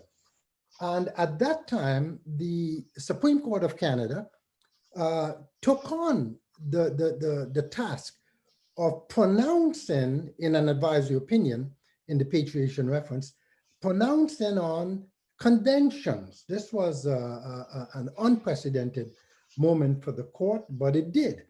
It argued that a substantial measure of provincial consent was required as a matter of convention, but that the federal government had the law on its side to proceed with changes unilaterally without the provinces. And that advisory opinion forced all of the players back to the bargaining table to work out an agreement with 9 of the provinces and the federal government, Quebec was not part of it, that secured an amendment that gave us the charter, the amendment formula on patriation. And as Gerald, as you were talking, and Thomas, I couldn't help but think that that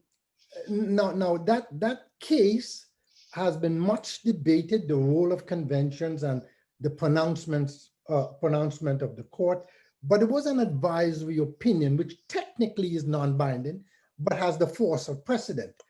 And I couldn't help but think, as you were talking, both of you, about the levels of political culture, legal culture, and constitutional culture and the particular model of democracy and form of government in a particular jurisdiction. So the United States, with its congressional form, separation of powers and checks and balances, has its differences from the Canadian.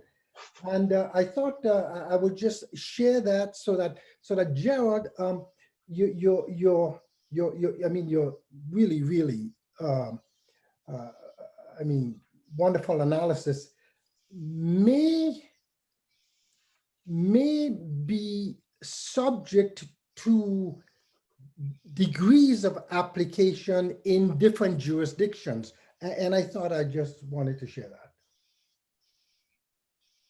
Okay, thank you, Radha. So we have additional questions, and then I will ask that Matthias could do his question right now, and then Professor Postema will respond to that, and then we go to another row.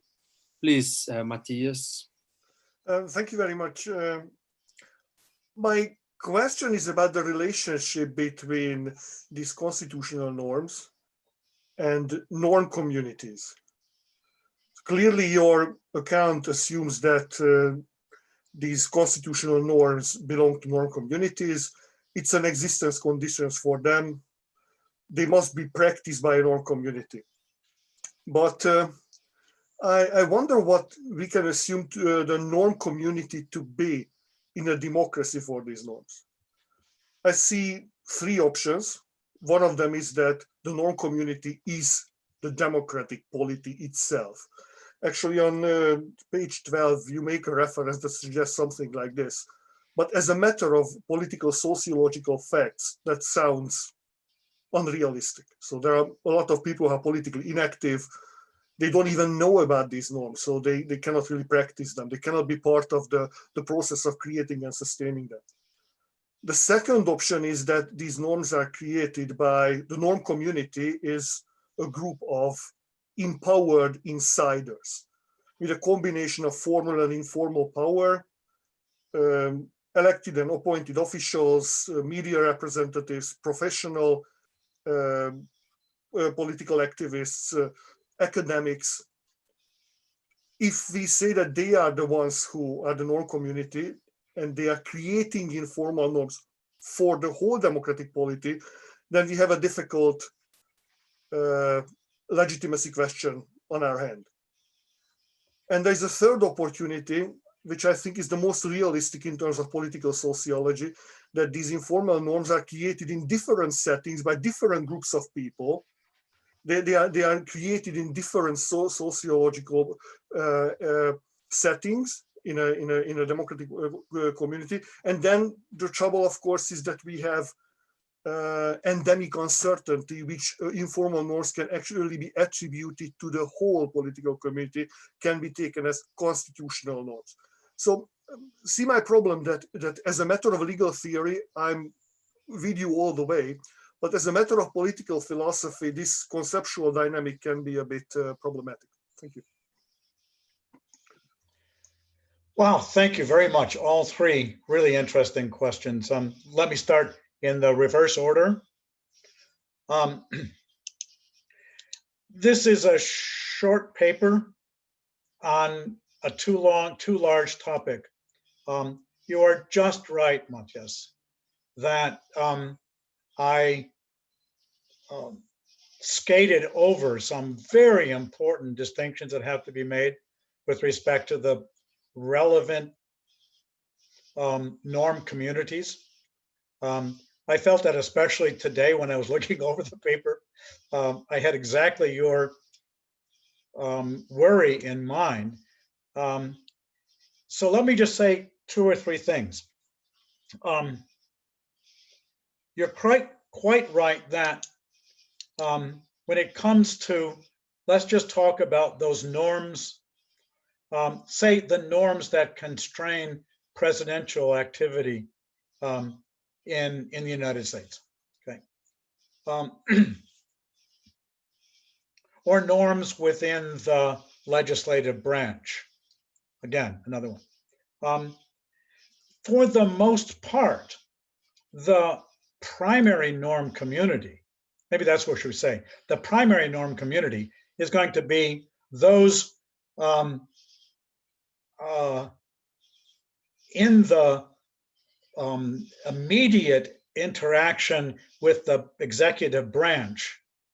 They are other officials, both elective and not. The executive branch is an enormous thing, but there is, some of them are going to be appointed, some of them are going to be elected, some of them are going to be civil service people, but they're going to be largely that, let's call it the community of office holders, and perhaps law academics who do a whole lot of chattering about that, okay?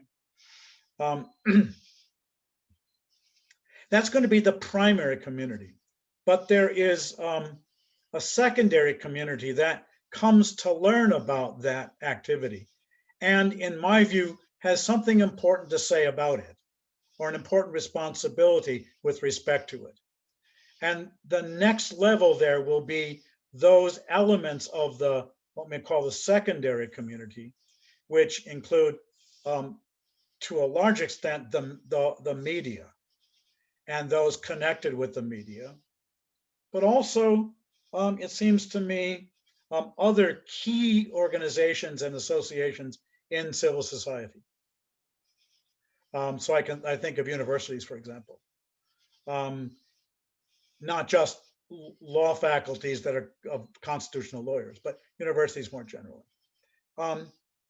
That too still is not the whole. And so for certain purposes, it's the, if you will, the larger polity, to the extent that that larger polity is engaged in the activity of what I call vertical accountability holding.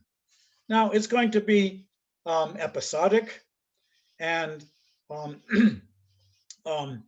temporary, especially that one. But I made a few comments at the end of my remarks about how important it is for there to be civil society institutions of a number of different kinds that allow us to channel the energy of the polity into more effective accountability holding. Political parties used to do that. Political parties are corrupt, in my view. They just are not doing their work at all. So there are other institutions that we need to build on. And I can think of a couple. There's the Committee for Ethics and the Rule of, Committee for Responsibility and Ethics in Washington, something like that. It's a think tank, but it's an active one.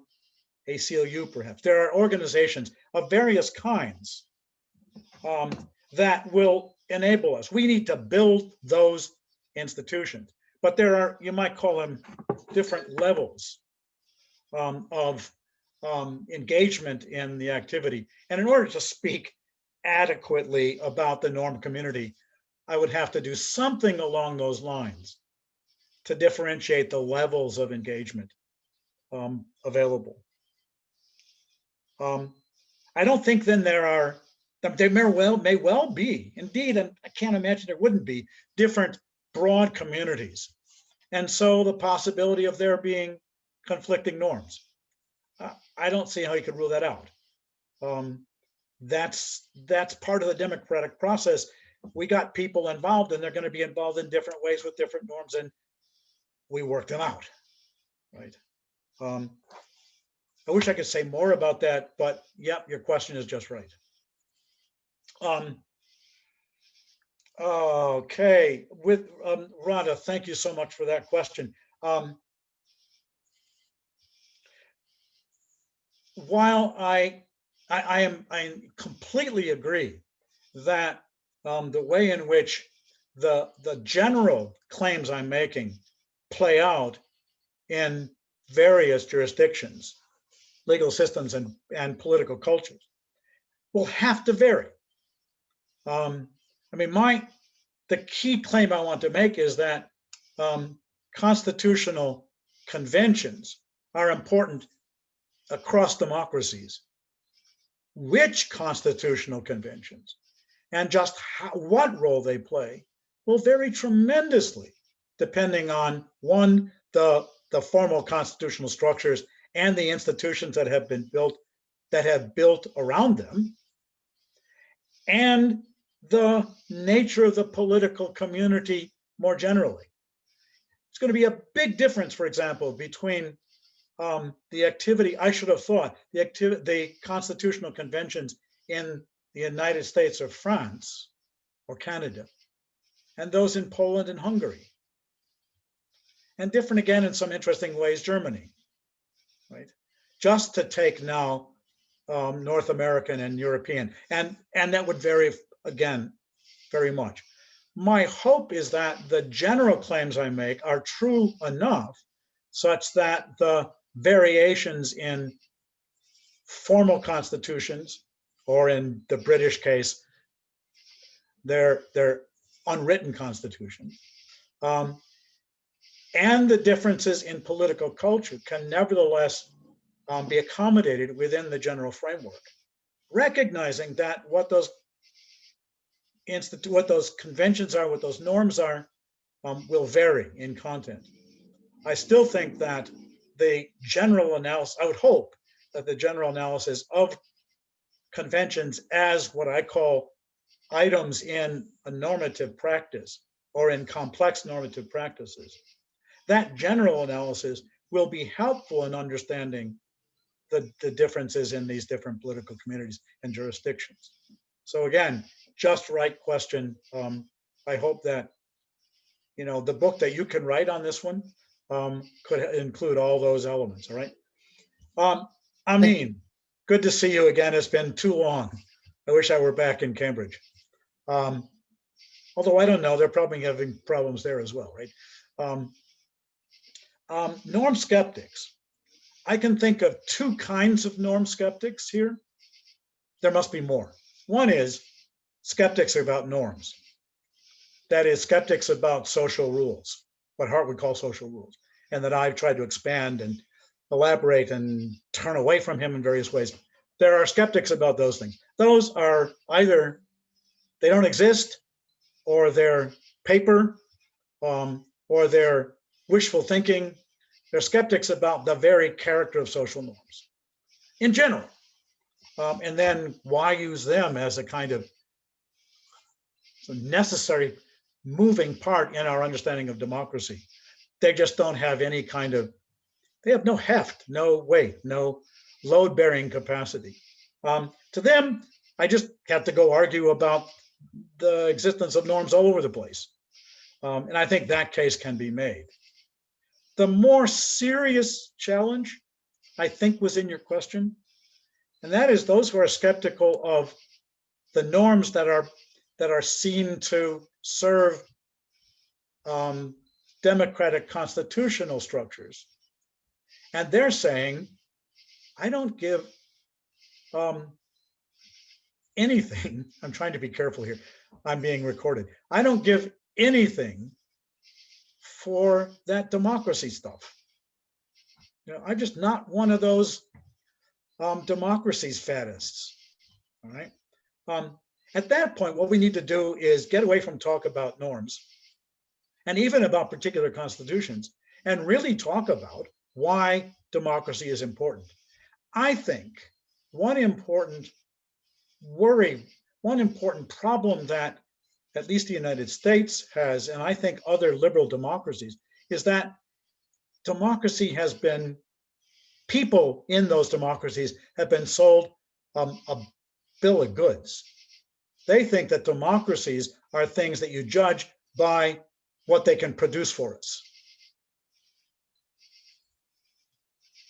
That's a big mistake. Democracies can produce things for us, but what's important is not that what they can produce for us, but what they make possible in terms of our relationships to each other. Democracies are about creating a political order, as I say, in order to make possible recognition of each as a peer, an equal. Now, if we get back to that point and we argue about that, and you say, I'm not into that business, then we have to argue on our, the most fundamental values of a democracy. Why is it important? Why is it important to treat people equally? Why is it important to regard others with respect? I mean, we gotta, now I think we can make that case, but that's where the argument is gonna have to go.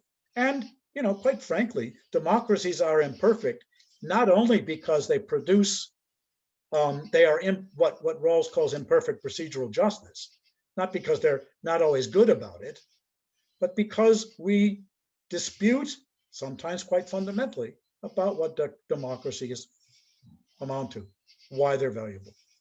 We're going to have to engage in that. That's really not about norms anymore. That's about whether we should be in favor of democracy at all. And my view is that many of the norm saboteurs challenge norms when really what they have in mind is challenging democracy. That's the worry. That's the fundamental worry. Norm saboteurs, I wanted to make a comment here about just a little bit about Thomas's paper in this connection. Norm saboteurs can be simply, how should I say, naughty. They're just naughty. My colleague Jeff Brennan, in a work on social norms, gives the example of the little kid who takes his full plate of spaghetti and holds it over the floor until everyone at the table sees him. Then he turns it upside down. He throws it on the floor. Some norm saboteurs are little kids doing that. They just don't like the feel of being governed by norms. And they're going to, sometimes I think Donald Trump is that way. Unfortunately, it seems to me that some norm, we might call those retail norm saboteurs. They don't like this norm or that norm, but there are, Thomas, I think you're right here, there are norm saboteurs that are more systematic. And they're interested in undermining not just this norm or that norm, they're interested in undermining norms that constrain them. Because they're really concerned about the constraints that democratic constitutions place on the exercise of their power. That's what they're worried about. And they're going to attack the norms first because they're the easiest ones to attack. They're the squishiest, they're the softest. Now, what Thomas has brought to mind in that most chilling example of Bolsonaro's talk is that sometimes these norm saboteurs or democracy saboteurs are willing to challenge the democratic institutions right on the face of it. Now, what happens in many democracies that are moving towards something more authoritarian, what you have are subtle, what's the term that's used? Subversive kind of activities of these saboteurs. They're democracy saboteurs, they're really authoritarians, but they're trying to use, to the extent they can, constitutional means. That's widely seen around the world. Some, however, Thomas, you're right, say the hell with the whole thing. They're going to attack the laws themselves, ignore them, and think they can get away with it. I hope that helps some, Amin. Okay, thank you, Professor Postema. Let's just go to the final row. And then we have two questions that were made in the chat. We'll read them. So the first one from Katie Young, she says, the distinction between norm infringers, norm entrepreneurs, and norm saboteurs is useful, However, I wonder how it contends with complicity in sabotage. Your emphasis on the responsibility of all participants within a community tends to make the category of complicity very large, and at least connect entrepreneurs with saboteurs. Or would you disagree? So this is her question. Also, Lucas Paulino, he's asking, he's saying, you said in the end of your lecture that the task is not merely to defend or reform democratic institutions, end quote. And then he says, but in times that the politics are high polarized, or maybe the inner logic of work of the political institutions is partisan, isn't better not only to rely in a good behavior or attitude or normative practice, but to think about institutions to prevent that behavior in a partisan contest? So he mentions Levinson and Piles, who defend that separation of parties and not powers explains better the way the presidential democracies work. When there is a divided government, checks and balances are usually activated. When the same party commands legislative and executive checks and balances don't work. So maybe to think about reform institutions to deal with this kind of partisan behavior is as well important. I think that this question connects with your comment on political parties. And so then finally, Thomas said that he also has a final question. So Thomas, please. Sorry, Jerry, it's late, but I think I would really like to make this question because in this morning I just sent my comment and your paper to a colleague of mine, Marcelo Catoni, who is here, I think still. I saw his name on the list. And we discussed it for a while. We exchanged many messages about about your paper and my comment. And I think that he's in the same direction as I, in the sense that we don't look at principles and social norms independently.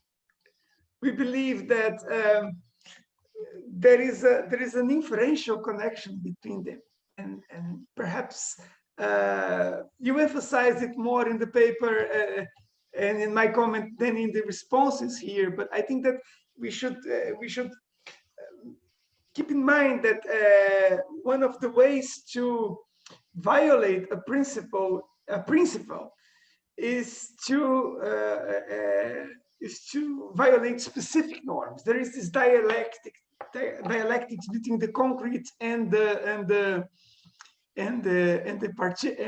abstract, between the explicit and the implicit, and the very idea that we can distinguish between unstated law or working would put it in terms of the I forgot, the unenumerated rights and enumerated rights. We don't see this distinction because abstract values are applied through concrete values.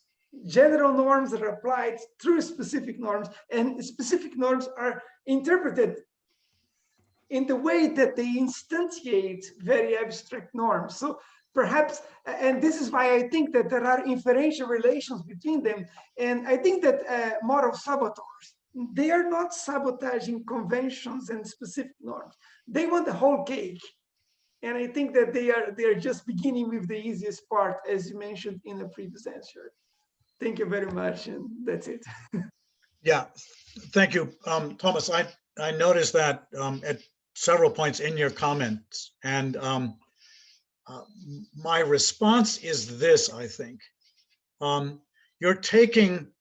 you would like to take my suggestions one step further. I don't see this as a challenge to my account so much as to say, well, if that's right, then perhaps we have to go one step further. And I'm not opposed to that. but I haven't, it's not part of the project I had in mind, which allowed for there to be a distinction between the explicit, if you will, norms or rules of constitutional law. Let's leave it for that, at that for the moment, that are either in the text or in case law developing that text.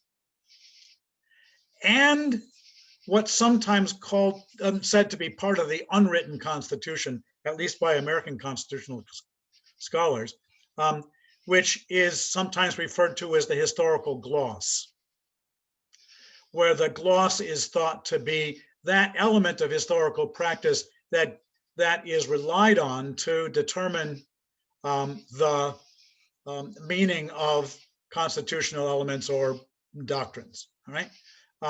Of course, if you're Scalia or a really strict textualist, you'll think that's a big mistake. But not everyone, not even everyone on the Supreme Court yet is a strict textualist. But I wanted to look at another phenomenon, another set of normatively interesting items, namely those norms that are not part of the historical gloss, but nevertheless play a crucial role in the way in which the Constitution actually works. And constitutional scholars tell me, I'm not a scholar myself, tell me that there is a bunch of that. And I was wondering about that sort of stuff. Now, there's two systemic, if you accept that, there are two systemic connections that I think we have to pay attention to. The one is that even those things I've been talking about so far, not denying that there are other things as well, even those things, as I say, they hunt in packs. And so they're going to interact in various ways. And so the way in which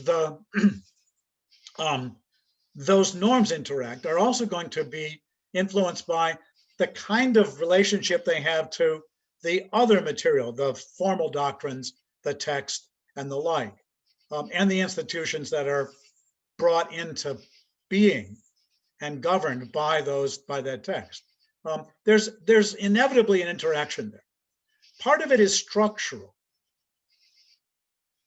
And I was looking at those implications. And when I said, for example, that norm saboteurs could be interested in getting rid of the whole business, what I think is that they're getting rid of the whole business of those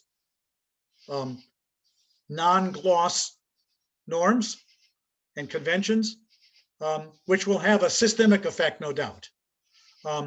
What you're adding, it seems to me, and there's good reason to do so, is that they can also impact the very way in which the more general text, but I think you and I being more inclined against textualism, the principles that lie behind it, those are going to interact. And you're right to think that what we've got here is interaction between upper level abstract principles and lower level ways of carrying out those principles. Those are bound to interact. And you're pressing the case just a little bit further than I did. That's not enough, but we're already going over time. Lucas, yes, there is an interesting question. Maybe what we need to do is not abandon the principle, the norms, but turn them from soft into hard, right? Turn them from implicit norms and conventions into law with teeth in it. That's tempting. For one, it seems to me it's unlikely that we'll be able to do it, at least in the political circumstances I see, but we might be able to. But we don't thereby get around the problem that you will need norms, because we will never be able to articulate carefully enough and precisely enough the rules that we want to put teeth in without relying to a great extent also on the informal conventions that develop to institutionalize them. So I think that there might be some times when it's really important and might be just the thing we need to say there are legal consequences, no longer impunity. There are legal consequences for your violation of these norms. And yet I think that that's never going to do all the work we need to do. Complicity in sabotage. Yeah. So look, Donald Trump wants to sabotage almost all the norms that constrain him in any way possible. He's got a really helpful complicity partner in Bill Barr and in Mitch McConnell. And the complicity goes a whole lot further. There will be such. And maybe the thing to do is to direct our accountability holding, I say politely, or our rage, not against the top, but the enablers, the complicity, those who engage in that complicity. I can't imagine that they can sleep at night, but maybe they can. But maybe that's where our efforts, our civil society, institutional, focused and coordinated efforts should be turned. Forget about the top. You can't work without the middle. Yeah. Thank you. Okay, thank you again, Professor Postema. That was such a great discussion. We've been dealing with those challenges here, not only Yes. on the political field, but also in academia here in Brazil. And we had people from all over the world, as I mentioned earlier. And I think that it was really stimulating to hear you and to hear other people contributing with the discussion to such a rich debate. I would thank everyone again. I would tell people to try to check our website and see for further seminars in the future. But I would thank you again, Professor Postema. It was great. The last time that I saw a lecture of yours, you sang on it, but you were on a stage, so it was easy. I Yes. guess don't. No singing tonight. No. Yeah. Okay. That's a pity. Yes. You wouldn't like me to There is sing still now because the time. cicadas out here are making way too much noise. May I ask one favor? Is there some way of saving the chat so I can see questions we didn't address? I don't know if it is, but I will try. Yeah, I see some Save questions chat. that I didn't address. Yeah, chat saved. Yeah, I did. I saved. Wonderful. So yeah. Thank you. If you send that to me, I'd be grateful. I will. Thank you very much, Jerry. This has been a wonderful evening, and thank you for your patience and for waiting until this hour because it's a lot. You've been talking for a long time, but we really learned a lot from this, and we are very thank you. Thank you all. Those of you who are interested, we got another seminar coming up on the 21st. May I just show it on the screen? I don't know if there is, it's just a very short, Emilio will be talking in this next one, which will be on judicial independence. And we got people from all over the world in this seminar too. Let me just find the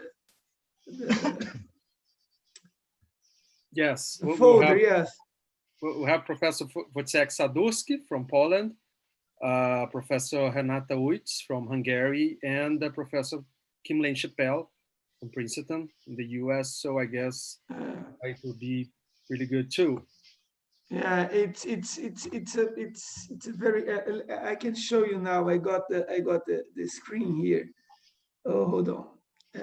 Share screen. Yeah, and this is it. I'm not very good at this. Yeah. So those of you who want to come back on the 21st is judicial independence under anti-liberal governments. Thank you very much again, Jerry, and it's wonderful to have you here. I hope we can do it many more times. Thank you very much. Thank you. Thank you so much. It was wonderful. Enjoyed it. Thank you. Thank you. Thank you. See you all. See you all. Bye bye. See you all. Okay. Yes. And we'll stop now.